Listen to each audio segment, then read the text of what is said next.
किसके यहाँ जाकर करेंगे माखन चोरी लीला? गोपियों के घरों में जाकर के करेंगे। फिर भगवान के मन में एक विचार आया कि गोपियां तो इन लीलाओं का दर्शन करके धन्य होंगी, कृतार्थ होंगी, और वे गोपियां इन लीलाओं का गायन मैया यशोदा के समक्ष करेंगी, तो यशोदा सुनकर तो आनंदित होंगी, पर मेरी इस मधुर माखन चोरी की लीला के दर्शन से यशोदा मैया वंचित रह जाएंगी, रोहिणी मैया वंचित रह जाएंगी। इसलिए माखन चोरी लीला का प्रथम दर्शन अपनी माता यशोदा और रोहिणी को हमें कराना चाहिए।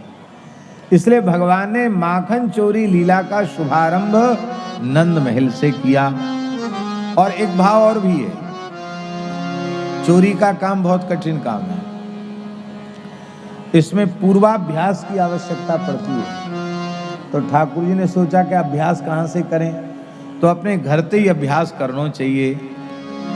और भगवान ने अपनी बाल लीला में ऐसी माखन चोरी लीला की कि दुनिया में शायद कोई ऐसा व्यक्ति न होगा बचपन में जिसने किसी न किसी प्रकार की कोई खाने पीने की वस्तु की चोरी न की हो।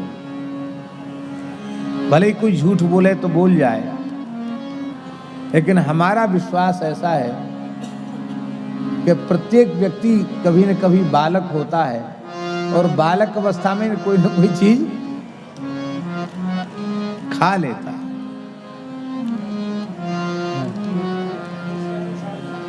हाँ, शक्कर, हाँ जी,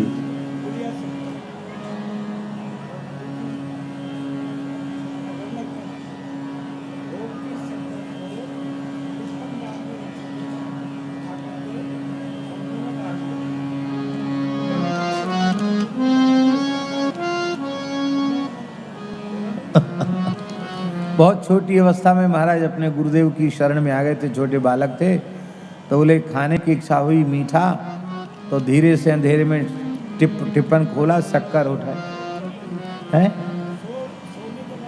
सोने के बाद सब सो गए थे, धीरे से टिप्पण खोला, शक्कर खाने लगे। कुड़ुर कुड़ुर की आवाज हुई तो गुरुजी ने कहा क्या हो रहा है, तो फिर पता चल गया। बोलो वृंदावन बिहारी। अब ये संत ही हैं जो सरल भाव से अपने जीवन की इस प्रकार की घटना को कह सकते हैं। वस्तुतः महाराज जी, एक संस्कृत में कहावत है अनुरुद्धाचार्य, बड़ी सुंदर, संस्कृत की एक कहानी है,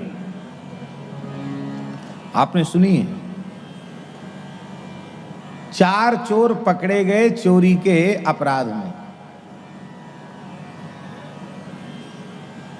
बड़े अपराधी थे, इसलिए राजा ने कहा कि कई बार इनको दंड दे चुके हैं, जेल की हवा खा चुके हैं, पर सुधरते नहीं हैं, चोरी डकैती करने से बाज नहीं आते हैं। तो अब की बार इनको तो बस इनकी जीवन लीला समाप्त कर दो। राजा ने कहा कि सबको फांसी पर चढ़ा दो। सबको फांसी पर, सूली पर चढ़ाने के राजा ने आज्ञा दे दी, आदेश दे दिया।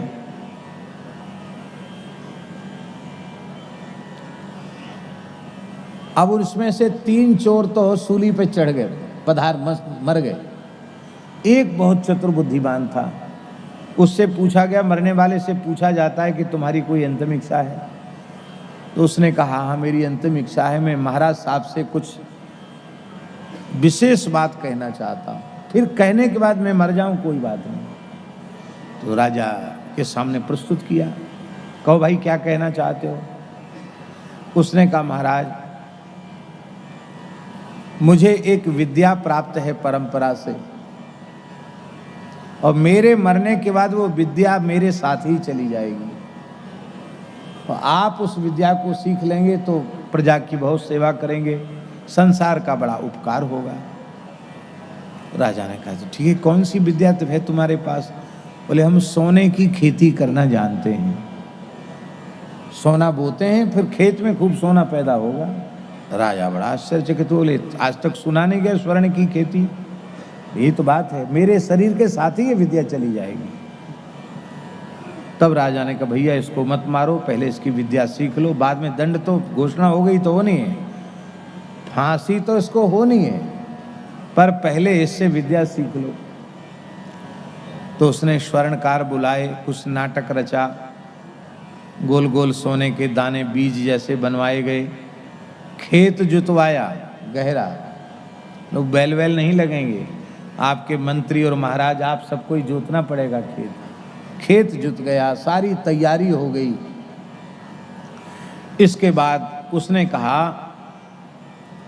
कि मैंने मंत्र से अभिमंत्रित कर दिया है इसको, और मंत्र तो हम बाद में बताएंगे, पहले कोई इसको बोए। तो राजा ने कहा तुम ही बो। यही तो बात है, हम यदि बोने की योग्यता रखते तो हम चोरी ही क्यों करते?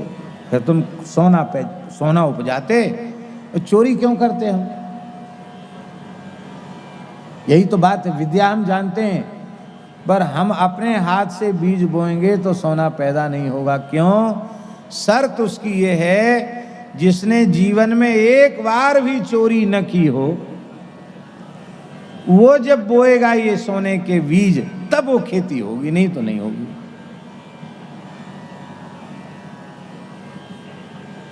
हम कहीं भाग थोड़ी रहे, हम तो यही हैं। तो आपके प्रजा में बहुत से लोग बड़े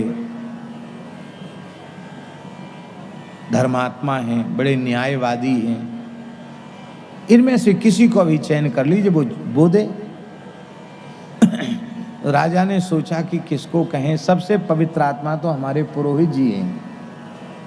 तो राजा ने पुरोहित जी की ओर देखा, कहा गुरु जी, पुरोहित जी आप ही लाज रखो, आप ब्राह्मण देवता हो, गुरु जी हो, कुल गुरु हो, बोध हो। अब वो सोचने लगे अपने मन में कि यदि अंकुरण नहीं हुआ तो सिद्ध हो जाएगा कि हमने चोरी की है, तो फिर ज़्यादा फजीहत होगी, इसलिए पहले ही बता दो। तो उन्होंने कहा कि मैंने अपनी माता जी के लड्डू चुरा के बचपन में खाए थे। चोर बोला तो तब ये फिर योग्य नहीं है। ऐसी मंत्री ने भी अपनी बचपन में चोरी स्वीकार कर ली, कोषाध्यक्ष खजांची ने भी चोरी स्वीकार कर ली, कहाँ तक कहें जो दंडाधिकारी थे, न्यायाधीश, उन्होंने भी बचपन में अपनी कोई चोरी स्वीकार कर ली। सबने चोरी स्वीकार कर ली। जिस जिसको राजा ने देखा, अंत में चोर ने हाथ जोड़कर कहा, महाराज राजा तो भगवान के समान होता है, आप अपने हाथ से बोएं, किसी की जरूरत नहीं है। राजा बोला कि देखो भाई, बात ये है, हम भी जब बच्चे थे तब हमने दूध के ऊपर की मोटी मोटी मलाई चुरा के खा ली थी। अरे आप राजा हैं, आपके घर में कोई कमी नहीं, आपने भी चोरी करके खा लिया। हम तो पहले से ही चोर हैं, प्रमाणित चोर हैं, पर आप सब भी चोर हैं। तो उसने कहा, यदि सर्वे चौरा तत्कथम अहमेव बधारहा। उसने कहा यदि सभी चोर हैं तो फिर दंड केवल अकेले हमको क्यों? सबको फांसी पर चढ़ाना चाहिए। सब हंसते हंसते लोटपोट हो गए। बोले भाई है बहुत चतुर, ऐसे बुद्धिमान आदमी को मारना नहीं चाहिए। तो राजा ने उसको अपने मंत्रिमंडल में सम्मिलित कर लिया और उसको फिर पढ़ा लिखा करके योग्य बनाया। ऐसी एक संस्कृत की कहानी है। तो श्री ठाकुर जी की यह जो मधुर बाल लीला है, इसमें चोरी की बात वह विशुद्ध बाल लीला है। उसमें कोई ऐसा नहीं है जिसने बचपन में कोई न कोई चोरी न की हो। खाने पीने की ही वस्तु चोरी करते हैं। अब कुछ कुसंस्कारी होते हैं, वे रुपया आदि की भी चोरी करने की बात सोचते, पर रुपया प्राय अच्छे घरों के बालक रुपया पैसे की चोरी नहीं करते हैं। वे खाने पीने की वस्तु तो बालक हैं, बालक होने के नाते वो ले लेते हैं, उसमें कोई दोष नहीं है।